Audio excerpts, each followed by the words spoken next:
Isis, la déesse de la magie, de la maternité et de la fidélité. Isis est une reine mythique et l'une des déesses les plus adorées et respectées de la mythologie égyptienne. Son influence dans la culture et la religion est immense et elle est largement reconnue pour sa puissance magique, son dévouement envers son époux Osiris et son fils Horus et son rôle maternel et protecteur. Le culte d'Isis n'était pas limité à l'Égypte, sa popularité s'est étendue bien au-delà des frontières de cette nation, atteignant de vastes régions du bassin méditerranéen. De la Grèce à Rome en passant par les régions du Moyen-Orient, les temples et les hôtels consacrés à Isis peuvent être trouvés dans des régions éloignées, signe de la portée et de l'importance de son culte. À l'époque romaine, malgré les transformations religieuses et culturelles majeures, le culte d'Isis persista. Les Romains ont adopté Isis dans leur panthéon où elle a continué à être vénérée comme une déesse puissante et bienveillante. En fait, sous le règne de l'Empire romain, le culte d'Isis a connu un regain de popularité et elle est devenue l'une des divinités les plus adorées de l'Empire. Les Romains étaient particulièrement attirés par le mythe d'Isis et Osiris qui symbolisait l'amour éternel, la loyauté et la résurrection. Quand son mari Osiris a été tué et démembré par son frère Seth, c'est Isis qui retrouve les morceaux de son corps et utilise sa puissante magie pour le ressusciter assez longtemps pour concevoir leur fils Horus. Isis, dans l'iconographie ancienne, est fréquemment représentée comme une femme portant un trône miniature sur sa tête.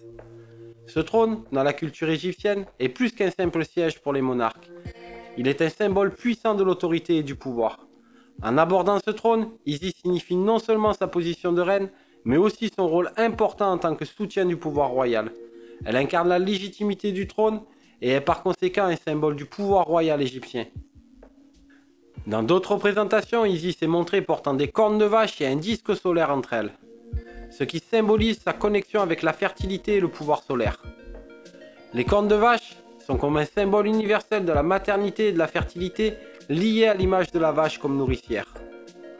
En portant les cornes, Isis souligne son rôle de déesse de la maternité et de protectrice des enfants. Isis, en tant que déesse de la magie, était créditée d'un immense pouvoir et d'une autorité qui s'étendait même au contrôle du destin et de la fortune des autres. Elle était perçue comme une maîtresse de la magie, ayant des capacités d'influencer les forces invisibles qui régissaient le monde. Les anciens Égyptiens croyaient que son pouvoir surpassait celui de tous les autres dieux, faisant d'elle une figure d'autorité suprême. La magie dans l'Égypte ancienne n'était pas considérée comme un art occulte ou sombre, mais plutôt comme un aspect intégral de la vie quotidienne. C'était un moyen pour les humains d'interagir avec les dieux et d'influencer le monde qui les entoure. Par conséquent, l'association d'Isis avec la magie augmentait considérablement son prestige et son importance pour les gens. Isis était souvent invoquée dans les rituels et les charmes, que ce soit pour la protection, la guérison ou la promotion d'un bien-être général. Elle était considérée comme une protectrice des ménages, défendant les foyers et les familles contre les forces maléfiques. Son rôle de guérisseuse était également très respecté, car elle était censée avoir guéri Ra d'un empoisonnement. Des amulettes portant son effigie étaient couramment utilisées pour attirer la chance et repousser le mal.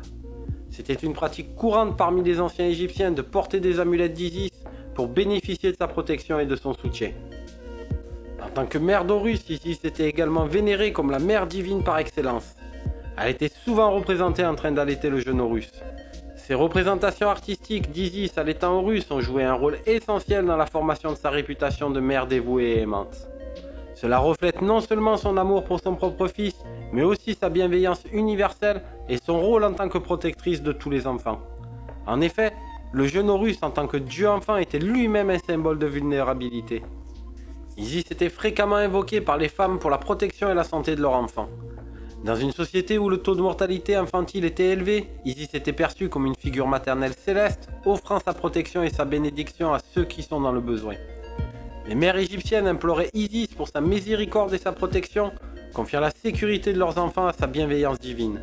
De plus, des amulettes représentant Isis et Horus étaient couramment utilisées pour protéger les enfants contre le mal et la maladie. Le lieu de culte principal d'Isis était son temple à Philae, un lieu qui jouissait d'une grande importance spirituelle dans l'Égypte ancienne. Ce temple était considéré comme le cœur de son culte, un lieu où son influence divine était la plus forte et la plus palpable. Les festivals en son honneur étaient des événements communautaires majeurs marqués par le chant, la danse et la procession rituelle de sa statue.